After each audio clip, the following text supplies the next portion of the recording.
नमस्कार विद्यार्थी बंधू भगिनींनो, आज आपण परीक्षेमध्ये नेहमी विचारला जाणारा अतिशय महत्त्वाचा जो क्वेश्चन आहे तो म्हणजे क्वेश्चन नंबर 4 ऑर मध्ये हा क्वेश्चन 8 मार्क्ससाठी विचारला जाणार आहे. तर तो क्वेश्चन आणि त्याचा आन्सर आपण लर्न करणार आहोत. Comparison between manual accounting process and computerised accounting process, यामध्ये बेसिस ऑफ डिफरन्स फर्स्ट आहे मॅन्युअल अकाउंटिंग बघणार आहोत आणि त्यानंतर आपण बघणार आहोत कॉम्प्युटराइज्ड अकाउंटिंग. पहिल्यांदा आपण मॅन्युअल अकाउंटिंग याचं मीनिंग बघूया. So manual accounting is a system in which we maintain physical register of journal and ledger for keeping record of each business transaction.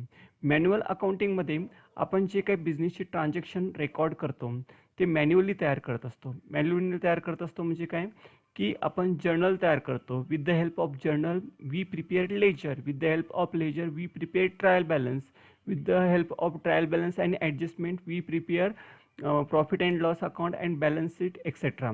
But this is very time consuming. हा जी काही manual accounting process आहे ना ती खूपच वेळखाऊ आहे. Okay, in this system computerized accounting we use computer and different accounting software for digital record of each business transaction. बघा, बिझनेस कोणताही असो तर प्रत्येक बिझनेसमध्ये वेगवेगळ्या प्रकारचे अकाउंटिंग सॉफ्टवेअर यूज केले जातात. तर त्या सॉफ्टवेअरमध्ये किंवा द्वारे आपण कॉम्प्युटरच्या मदतीने जे काही अकाउंटिंग तयार करत असतो ते अतिशय जलद गतीने तयार करत असतो आणि वेगवेगळे अकाउंटिंग सॉफ्टवेअर आपण यूज करीत असतो. Second point here, calculation make total of. Okay, आता ॲक्च्युली कॅल्क्युलेशनचं जे काम आहे ते कशा प्रकारे होतं बघा. मॅन्युअल अकाउंटिंगमध्ये in this system all calculation are done manually. तर याच्यामध्ये काय होतं, मॅन्युअल अकाउंटिंगमध्ये सर्व कॅल्क्युलेशन, मग ते ॲडिशन बेरीज असो, सबस्ट्रॅक्शन वजाबाकी असो, मल्टिप्लिकेशन गुणाकार असो किंवा डिव्हिजन भागाकार असो, all this things we have to be done with the help of human being. आपल्याला मनुष्यबळाचा वापर करून ते सर्व कॅल्क्युलेशन करावे लागतात. But for example, to find the balance of any ledger account we will make total of debit and credit side and then we will find its difference for showing balance. Actually manual अकाउंटिंगमध्ये आपल्याला समजा प्रत्येक लेजरचं balance find out करायचं असेल तर आपल्याला journal entry नंतर लेजरचं closing balance ह्या गोष्टी फाइंड आउट कराव्या लागतात आणि त्यासाठी खूप वेळ लागतो. In computerised accounting system our duty is to record the business transaction manually in the database. All the calculation are done by computer system. बघा, सर्व जे काही कॅल्क्युलेशन आहेत ते कॉम्प्युटरद्वारे केले जातात. आपल्याला कॅल्क्युलेशन करण्याची गरज नाही आहे. We need not calculate each account balance. आपल्याला प्रत्येक अकाउंटचं बॅलन्स कॅल्क्युलेट करण्याची गरज नाही. It is calculated automatically by computerised accounting system. तर ॲक्च्युली कॉम्प्युटराइज्ड अकाउंटिंग सिस्टीममध्ये सर्व गोष्टी सॉफ्टवेअरमध्ये डिझाईन केलेल्या असतात आणि त्या गोष्टी आपोआप पूर्ण होत असतात. Point number 3, ledger. आपण तर लेजर बघणार आहोत.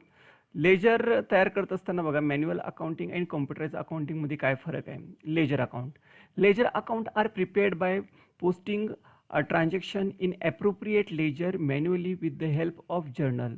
There may be mistakes while transferring the amount manually. Actually आपण जेव्हा लेजर तयार करतो, मॅन्युअल अकाउंटिंग तयार करत असताना with the help of transaction we have to show journal entries in our journal book and from journal we have to prepare ledger. Okay, but when we are going to transfer entries from journal to ledger, that time we make mistakes. आपण काही चुका करू शकतो. जर एखादी चूक झाली तरी आपल्या अनेक गोष्टी चुकू शकतात. Okay, so there may be chances of error, there are chances of mistake. तर मॅन्युअल अकाउंटिंगमध्ये मिस्टेक होण्याची शक्यता जास्त असते किंवा मिस्टेक फाइंड आउट करणे एक डिफिकल्ट टास्क ठरतं. In computerised accounting system once a voucher is entered it will automatically be printed. बघा, मॅन्युअल कॉम्प्युटराइज्ड अकाउंटिंगमध्ये वाउचर एंट्री करतो आहे का नाही. आपण जसं टॅली ERP9 आहे यामध्ये आपण काय करतो, फक्त वाउचर एंट्री करत असतो. With the help of that voucher entry all computerise work done by the software. सर्व कॉम्प्युटराइज वर्क आहे ना ते सॉफ्टवेअरद्वारे पूर्ण केलं जातं and that will be done automatically. त्यासाठी काही वेगळी कमांड देण्याची गरज नसते. Thus there is no chance of taking or transferring wrong amount. Actually कधी कधी रॉंग अमाऊंट ट्रान्सफर होण्याची शक्यता असतात. जसं की आपण बघा 11th बघितलेलं आहे का नाही, rectification of errors. But in computerise accounting there are no chances of error. तर या ठिकाणी चुका होण्याची शक्यता खूप खूप कमी असते. Next one, in system of accounting actually बघा ट्रायल बॅलन्स तयार करायचं असेल तर काय करावं लागेल. ठीक आहे, तर मॅन्युअल अकाउंटिंगमध्ये काय असतं ट्रायल बॅलन्स करत असताना, in this system of accounting we have to take the balance of all ledger account in trial balance. तर ॲक्च्युली आपल्याला जर समजा मॅन्युअल अकाउंटिंगमध्ये जर बिझनेसमॅनने सांगितलं की आपल्या सर्व अकाउंटचं लेजर बॅलन्स फाइंड आउट करा, तर मग आपल्याला काय करावं लागेल, ट्रान्झॅक्शनच्या एंट्री जर्नलमध्ये व्यवस्थित केलेत का नाही ते बघावं लागतं. मग जर्नलवरून लेजर व्यवस्थित केले का नाही, पोस्टिंग बरोबर केली आहे का नाही ते बघावं लागतं. क्लोजिंग बॅलन्स ते बरोबर घेतलेलं आहे का नाही ते बघावं लागतं. Means it will take some times. परंतु when we are going to complete our work, trial balance which is done by the software automatically, म्हणजे ट्रायल बॅलन्स तयार करण्यासाठी आपल्याला स्पेशल काही इन्स्ट्रक्शन देण्याची गरज नाही. का, तर आपल्या सर्वांना माहीत आहे काही स्टेप्स आहेत अकाउंटमध्ये आहे का नाही. त्या स्टेप्स कोणत्या आहेत आपल्या सर्वांना माहीत आहेत. ओके, फर्स्ट स्टेप काय तुमची वाउचर एंट्री आहे. वाउचर एंट्रीच्या आधारे तुम्ही काय करता, या ठिकाणी वाउचरच्या मदतीनं आपण जर्नल करतो आणि जर्नलच्या मदतीनं आपण काय करतो, लेजर करतो आणि लेजरच्या मदतीने काय करतो आपण ट्रायल बॅलन्स तयार करत असतो आणि ट्रायल बॅलन्स आणि ॲडजस्टमेंटच्या मदतीने आपण फायनल अकाउंट तयार करत असतो. Okay, so in this way we are going to complete our all books of account, we are going to prepare our books of account. तर याच्यामध्ये काय होतं, कॉम्प्युटराइज अकाउंटिंगमध्ये फक्त फर्स्ट स्टेप कंप्लीट करायची असते, ती कोणती तुमची voucher entry.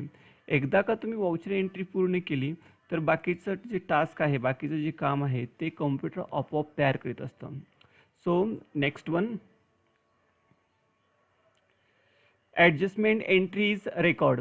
Both adjustment journal entries and posting in the ledger account will be done manually by one by one. तर ॲक्च्युली काय होतं की ॲडजस्टमेंट एंट्रीज आहेत ना, तर ते एकानंतर दुसरी दुसऱ्यानंतर तिसरी असे एंट्री पोस्टिंग आपल्याला करावी लागते. पण कॉम्प्युटराइज अकाउंटिंगमध्ये only adjustment will be pass in the computerise accounting system, posting in the ledger accounts will be done automatically. मी तुम्हाला सांगितलेलं की या कॉम्प्युटराइज अकाउंटिंगमध्ये फक्त आपल्याला वाउचर एंट्री टाकायची असते. म्हणजे आपल्याला जर बेसिक फंडामेंटल नॉलेज एकदम प्रॉपर असेल तर बाकीच्या गोष्टी कॉम्प्युटरद्वारे आपोआप तयार केल्या जातात. या ठिकाणी पोस्टिंग करायची गरज नाही किंवा बाकीचे बॅलन्सेस चेक करत बसण्याची गरज नाही. त्याच्यानंतर आहे financial statement. We have to make the financial statement manually by carefully transferring trial balance figure in trading profit and loss account and balance sheet. Actually हे मॅन्युअल टास्क आहे. कुठे मॅन्युअल अकाउंटिंगमध्ये आपल्याला मी मगाशी तेच सांगितलं तुम्हाला, हे सर्व खूप लेंथी टास्क आहे.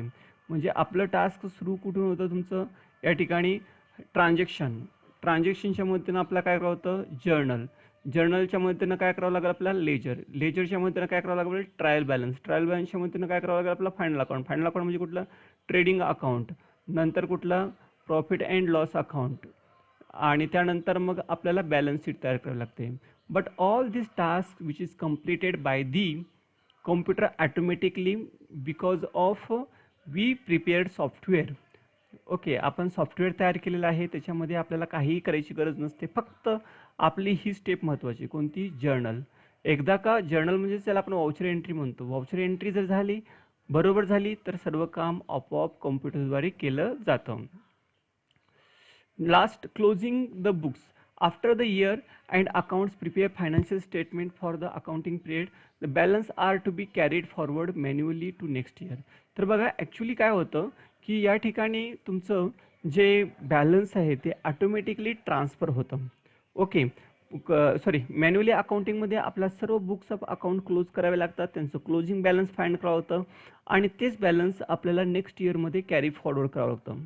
परंतु या ठिकाणी कॉम्प्युटराइज अकाउंटिंग सॉफ्टवेअरमध्ये तशा प्रकारचं बॅलन्स ट्रान्सफर करण्याची गरज नाही. Only we have to change the period. आपल्याला फक्त पिरियड चेंज करायचा असतो आणि बाकीच्या गोष्टी आपोआप तयार केले जातात.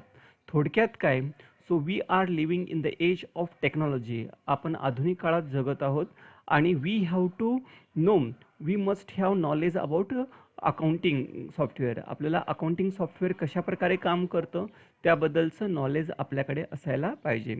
So my dear students, please like, share and subscribe my channel.